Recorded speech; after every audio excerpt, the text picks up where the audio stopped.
vai satikāt īstu ziloņu? Īsta.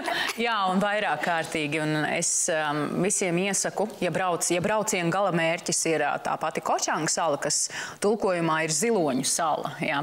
Kāpēc tās nosaukums? Tāpēc, ka tur ir tas dabas parks.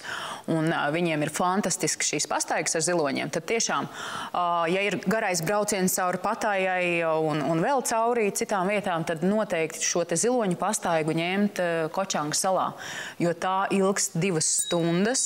Tur ejam cauri pa Mello birzīm, tālāk nonāk mūža mežā, kur tiešām reāls mūža mežs, ja, ka tu tur redzi tos kokus, kas ir, es nezinu, cik 100 gadu veci. Un tālāk ir peldēšanās kopā ar ziloņiem. Ja, un tad tu no ziloņa lec tajā ūdenī, iekšā blakus ir ūdens kritums, ļoti, ļoti skaisti.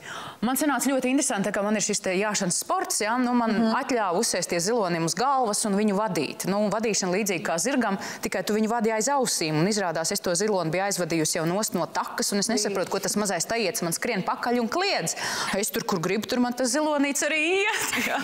Nu, tāds gadījums bija. Un tur tā ziloņa zāle, kas ir 2 metra kapekām augsta, ja, un tad tu ej caur zālē ar to ziloni. Katrā ziņā, jā, tas ir tāds ļoti spilgts un ļoti foršs iespējas, ko noteikti es iesaku arī citiem.